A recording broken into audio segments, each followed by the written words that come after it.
Apakah Anda pernah merasakan perut Anda terasa penuh?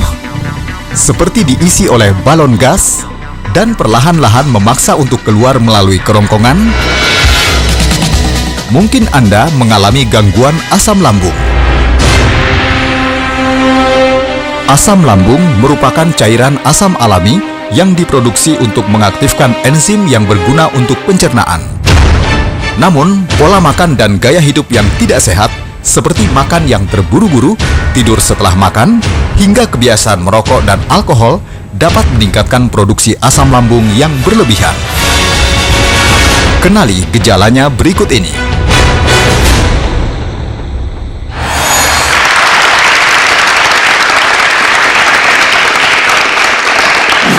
Olivia, pernah ngerasakan gejala asam lambung nggak?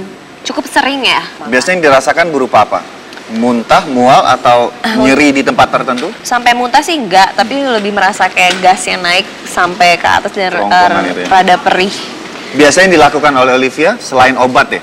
Minum air yang hangat dan lebih ya istirahat aja sih dok, Istirahat, nggak ya? terlalu banyak. Biasanya berkurang? Berkurang. Berkurang ya, oke. Nah, pemirsa, ternyata ada beberapa situasi yang menyebabkan masyarakat kita agak sedikit sulit membedakan antara gejala asam lambung dengan sakit mah. Nah itu dia, saya juga nggak tahu dok. Walaupun istilahnya nama asam lambung itu identik, masyarakat kita menyebutkan mah. Mirip. Ya, ada satu hal yang sederhana sekali yang bisa dipahami untuk gejala asam lambung. Ini biasanya gejala ini muncul setelah habis makan. Oke. Tadi seperti Olive tadi, setelah habis makan itu di dalam perut terasa seperti ada balon gas Penuh. yang Iya. perlahan-lahan naik ya melalui kerongkongan. Itu gejala asam lambung. Kalau sakit mah dia definisinya lebih banyak lagi. Oke. Bicara masalah asam lambung ini sebenarnya tetap dibutuhkan dalam kadar yang seimbang ya untuk membantu proses pencernaan. Kecuali kalau kadarnya udah berlebihan, ini dikenal dengan nama GERD, G-E-R-D, GERD. ya, gastroesophageal reflux disease. Itu kenapa dok? Nah, Terjadi. untuk bicara mengenai gangguan karena kelebihan asam lambung, kita akan diskusi dengan rekan sejawat saya, yaitu Dr. Arifah Rialsam. Halo dok, kabar? Halo Ari, Dr. Ari. Dok, tadi keluhan Olivia habis makan itu merasakan seperti ada balon gas di dalam perut lalu naik. Nah, ini sudah definisi sakit mah atau masih gejala asam lambung? Iya, kalau sudah naik ke atas itu malah kita bilang penyakitnya GERD namanya. GERD tadi ya? Dari GERD ya. Jadi rasa kembung tadi ya, rasa gas itu, kemudian juga asam lambung naik ke atas, kadang-kadang bikin panas dada itu. Panas dada, mulut pahit. Itu memang asam lambung yang berlebih-lebihan. Nah, secara normal mestinya asam lambung nggak naik. Tapi jangan-jangan mungkin juga ada gangguan klep di kerongkongan ya, di perbatasan kerongkongan antara kerongkongan dengan lambung, atau lambungnya itu lama kosongnya. Jadi kalau lambung itu lama kosong, asam lambung yang sudah berlebih-lebihan itu gampang naik ke atas. Biasanya juga ada kaitan dengan jenis makanan tertentu nggak, dok? Yang jelas makanan-makanan yang mengandung kafein ya, kopi. Nah, itu cepat ya. Kemudian juga alkohol. Kemudian juga ada makanan-makanan yang membuat pengosongan lambung kita itu menjadi lambat. Jadi seperti coklat, keju, nah gitu. Jadi Nah, bagaimana? Ya, jadi bagaimana dengan asam pedas? Nah, asam pedas ini kalau memang sudah ada luka, asam pedas itu yang memperberat kondisi lambung tadi, kondisi lambung yang sudah luka tadi, makanya menimbulkan keluhan yang tidak nyaman, tidak enak, gitu. Karena tidak semua gejala kayak Iya. nyeri Sama. di bagian perut, Iya. sakit, panas itu Betul. adalah gejala asam lambung. Apakah ada gejala lain yang spesifik Iya. untuk gejala asam lambung? Ya, oke, tadi keluhannya seperti itu. Jadi rasa nyeri di daerah ulu hati. Kadang-kadang masyarakat bilang, oh itu karena asam lambung. Belum tentu. Belum tentu. Karena apa? Karena kan sebenarnya di daerah ulu hati kita itu ada organ-organ yang lain. Iya. Apa dari pedunya, kandungan pedu, apa dari liver, atau bahkan ada dari bagian bawah jantung itu kalau dia kebetulan ada penyempitan di sana, itu bisa menimbulkan nyeri yang hebat. Gejalanya seperti orang kena asam lambung yang tinggi, itu sebenarnya serangan jantung gitu loh. Kalau antara asam lambung dengan sakit mah, ini benang merahnya apa, dok? Iya, jadi kalau sakit mah itu kan di lambung ya, sakit mah di lambung. Jadi salah satu orang dengan sakit mah ini adalah karena asam lambung berlebihan. Nah itu tadi, jadi ya kadang-kadang orang ngambil, dok saya ini sakit asam lambung.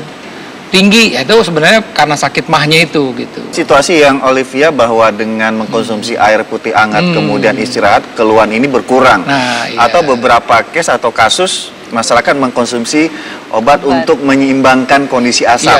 Iya. Nah, ini apakah misalnya situasi yang dilakukan oleh Olivia atau ada obat untuk yang gejala asam lambung dan gejala ini berkurang, berarti itu sudah layak dikatakan aman? Iya, jadi biasanya kalau ada pasien-pasien bilang, iya dok saya asam lambung tinggi, tapi kalau saya minum antasida, minum air putih, teh manis misalnya, susu gitu lebih enak rasanya. Nah itu jangan-jangan memang karena asam lambung yang tinggi. Jadi pada saat dia minum air putih, kemudian minum obat antasida misalnya, itu menetralkan asam lambung tersebut.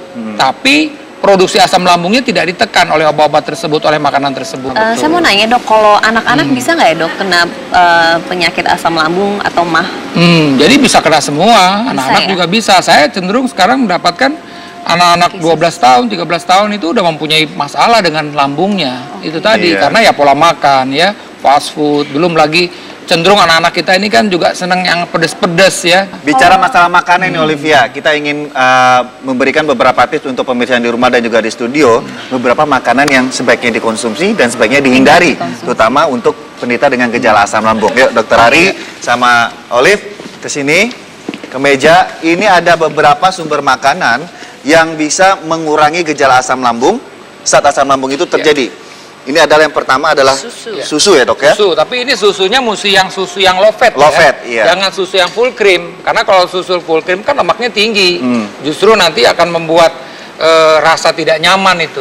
Mungkin perihnya hilang sebentar, tapi begahnya atau kembungnya jadi berkelanjutan terus ya. Betul. Lalu air putih hangat, ini standar yang sudah harus dikonsumsi saat kondisi tersebut terjadi. Nah, ini yang harus dihindari. Yang pertama adalah keripik. Asinnya tuh. Asinnya ini yang merangsang produksi asam lambung semakin berlebihan ya. Lalu kemudian kebiasaan makan Anda yang terburu-buru, misalnya ditunggu janji sama teman atau gimana, ya wah makannya cepat, punyanya juga cepat. Ini juga bisa mempengaruhi ya dok ya? Mempengaruhi, menyebabkan gangguan pencernaan gitu. Nah, di sini ada yang namanya penyedap rasa atau MSG, ya. Ini juga bisa menyebabkan asin juga. Asin. Lalu beberapa buah-buahan yang asam. Ya asam. Seperti lemon, jeruk, ya. Kemudian stroberi juga kadang asam. Kalau asam. Lalu ikan dengan yang pedas. Itu juga sebaiknya dihindari. Nah dok, masalah gejala asam lambung apakah ini bisa disembuhkan? Bisa disembuhkan. Jadi kadang-kadang kalau dalam keadaan akut, memang saya boleh nih bilang pasien, Bu, kurangi nih asam-asam, kurangi yang pedas-pedas, coklat, keju, lemak, apa seterusnya, dok? Tidak. Saya Tidak bilang. Kita obatin asam lambung ibu, kalau sudah baik, bisa ini dikonsumsi lagi, tapi tentu tidak boleh berlebihan. Jadi prinsipnya boleh. Gaya hidup tadi, gaya hidup kita, ya kan. Asam lambung tinggi ini juga selain faktor makanan tadi, mungkin juga minuman, juga faktor stres. Betul dok.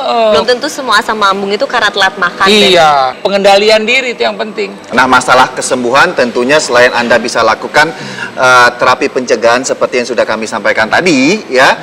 Jika keluhan ini berlanjut terus-menerus, sebaiknya segera periksakan ke dokter karena ada ancaman yang beresiko, termasuk kanker lambung itu tadi. Nah, terima kasih Dr. Ari Faryalsyam. Terima kasih. Terima kasih dok. Terima kasih dokter.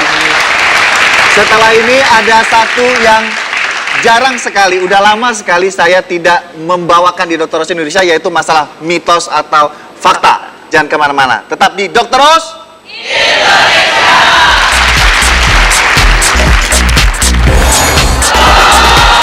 Benarkah sayur bayam bisa beracun jika sering dipanaskan? Temukan jawabannya sesaat lagi.